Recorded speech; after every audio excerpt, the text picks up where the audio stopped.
देखिए, भारतीय जनता पार्टी देश में बताना चाहती है कि हम सेना से भी बड़ी पार्टी है। तो मुख्यमंत्री जी और भारतीय जनता पार्टी का एक मौन स्वीकृति है विजय शाह को लेके, मैं समझता हूँ कि, और निश्चित तौर से ये एक देश के लिए और प्रदेश के लिए शर्मनाक घटना है। देखिए, जब तक विजय शाह का इस्तीफा नहीं होता, जब तक कांग्रेस पार्टी, कांग्रेस संगठन इस पे हम लोग समय समय पे कार्रवाई, समय समय पे घेराव, और विधानसभा आएगी, विधानसभा में इस विषय को लेकर घेराव करेंगे। अब मुख्यमंत्री जी जब पकड़ नहीं पा रहे हैं, तो मतलब उनका मौन स्वीकृति है, तो हो सकता है कल कैबिनेट में विजय शाह भारतीय जनता पार्टी के नए चेहरे के रूप में बैठ जाए। मैंने कहा कि एक जनता का मुद्दा, जन भावना का मुद्दा है, सेना के अपमान का मुद्दा है। तो पूरे देश को पता होना चाहिए कि इस पे निष्पक्षता क्या है, और अगर सरकार उन अधिकारी को, एसआईटी को दबाती है, तो इससे स्पष्ट होगा कि सरकार किस प्रकार से भारतीय जनता पार्टी की देश के अंदर निरंकुश और तानाशाही शासन चाहती है। सर, विजय शाह मामले को लेकर सुप्रीम कोर्ट ने आज जम के फटकार लगाई है। सरकार को भी कहा है कि सरकार ने अब तक क्या कार्रवाई की, यहाँ तक कि एसआईटी भी गठित की गई है, जिसमें 3 महिला आईपीएस अधिकारी रहेगी, जो कि मध्य प्रदेश राज्य के बाहर। देखिए, मैं सुप्रीम कोर्ट के फैसले का स्वागत करता हूँ, जिसके माध्यम से ये कह सकता हूँ कि एक सेना के सम्मान के लिए सुप्रीम कोर्ट की एक पहल रही। लेकिन भारतीय जनता पार्टी की सरकार,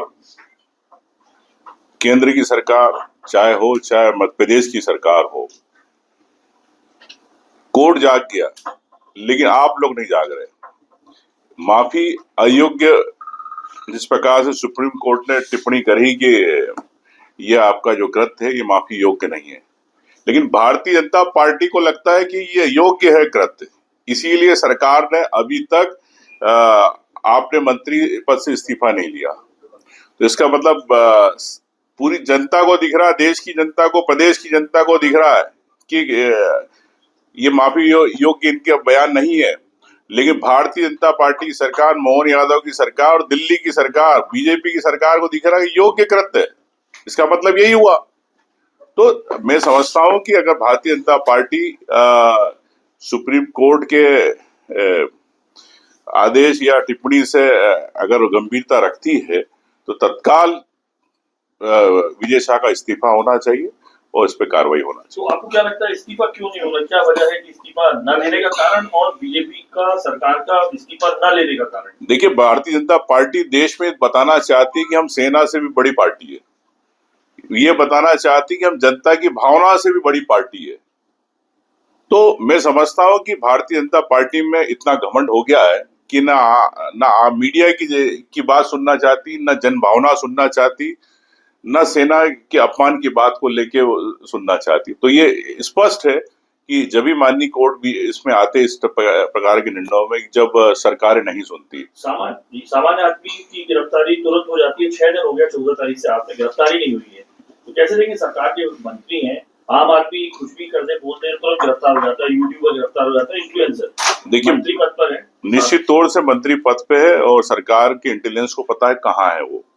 और मैं ये भी कहना चाहता हूं कि सरकार चाहे तो इस्तीफा भी करा सकती है, सरकार चाहे तो तुरंत गिरफ्तारी भी करा सकती है।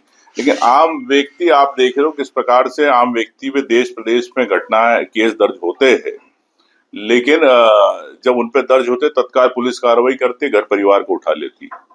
तो मुख्यमंत्री जी और भारतीय जनता पार्टी का एक मौन स्वीकृति है विजय शाह को लेके, मैं समझता हूं कि, और निश्चित तौर से ये एक देश के लिए और प्रदेश के लिए शर्मनाक घटना है। कांग्रेस क्या आगे करेगी? आपने हालांकि प्रदर्शन भी कर लिया, सब कुछ कर लिया, राज्यपाल को ज्ञापन भी दिया, अगला कदम क्या होगा? किस तरीके से अपना विरोध दर्ज करेगा? देखिए, जब तक विजय शाह का इस्तीफा नहीं होता, जब तक कांग्रेस पार्टी, कांग्रेस संगठन इस पे हम लोग समय समय पे कार्रवाई, समय समय पे घेराव, और विधानसभा आएगी, विधानसभा में इस विषय को लेकर घेराव करेंगे। एसआईटी गठित की गई है कोर्ट के निर्देशानुसार, 3 आईपीएस अधिकारियों की टीम रहेगी। क्या लगता है आपको एसआईटी सही जांच करेगी? क्योंकि हाई कोर्ट के निर्देश के बावजूद भी जहां थाना में मामला दर्ज हुआ था, वहां पर नॉर्मली मामला दर्ज कर दिया गया था उसके सामने। देखिए, मैं समझता हूँ कि अब चूंकि माननीय सुप्रीम कोर्ट ने एसआईटी गठित की है और अन्य प्रदेशों के उसमें अधिकारी है आईपीएस, और मैं उन अधिकारियों से यही उम्मीद करूंगा कि देश की जनभावना, प्रदेश की जनभावना और जो वीडियो में सामने तथ्य उसको आप झुठला नहीं सकते। तो ये स्पष्ट है, लेकिन जो रिपोर्ट आएगी वो सामने आएगी, आपको पता है कि क्या सच्चाई है। तो मैं समझता हूँ कि न्याय होगा जनभावना के साथ। कैबिनेट की बैठक में क्या मांग करेंगे मुख्यमंत्री से कि प्राइवेट वाले शामिल ना करें? अब मुख्यमंत्री जी जब पकड़ नहीं पा रहे हैं तो मतलब उनका मौन स्वीकृति है, तो हो सकता है कल कैबिनेट में विजय शाह भारतीय जनता पार्टी के नए चेहरे के रूप में बैठ जाए।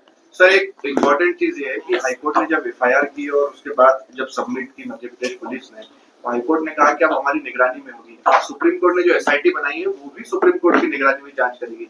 तो क्या इन अधिकारियों पर, पुलिस पर, कोर्ट को भी लगता है कि सरकार के दबाव में कहीं ना कहीं काम करेंगे, इसलिए निगरानी? देखिए, निश्चित तौर से मैंने कहा कि एक जनता का मुद्दा, जनभावना का मुद्दा है, सेना के अपमान का मुद्दा है।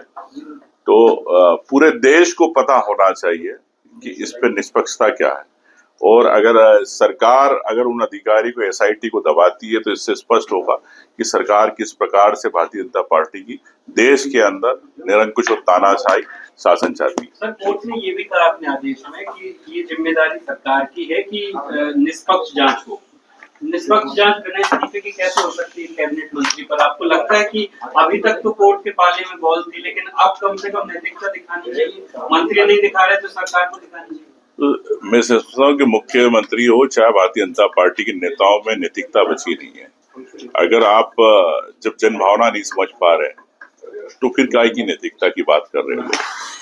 तो इसीलिए माननीय कोर्ट ने इसमें इंटरफेयर किया, और मैं समझता हूँ कि दूध का दूध, पानी का पानी इमीडिएट इसमें होगा। आने वाले दिनों में आप देखेंगे न्याय होगा सेना के साथ, जनभावना के साथ। एक सवाल है, एक और चीज बताइए कि रेलवे की टिकट पर जिस तरह से ऑपरेशन सिंदूर लिखा हुआ है, उस पर क्या कहेंगे? उसमें लेकिन मेरा तो यही कहना है कि ये मोदी जी हमेशा अपनी ब्रांडिंग करते, कभी पेट्रोल पंप पे अपने फोटो लगवा लेते, कभी टिकट पे लगवा लेते। तो लेकिन मैं यही कहना चाहता हूँ कि जो 28 शहीद हुए आतंकवादी गोलियों से, क्या उनके परिवार से जाके आपने पूछा कि ऑपरेशन सिंदूर आपका से उनको संतुष्टि मिली? क्या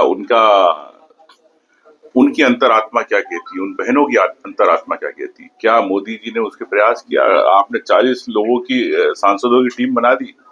आप पूछ में आपको भेजना चाहिए, आप विदेश में भेज रहे हो, पूछ में क्या घटनाएं घटी? आपको सबसे पहले उन बहनों के पास पहुंचना चाहिए, जो शहीद हुए उनके परिवार के पास भेजना चाहिए। अगर आप ये वीडियो YouTube पर देख रहे हैं तो हमारे चैनल को सब्सक्राइब करें और बेल आइकन को दबाना ना भूलें। अगर आप Facebook पर ये वीडियो देख रहे हैं तो हमारे पेज को लाइक करें।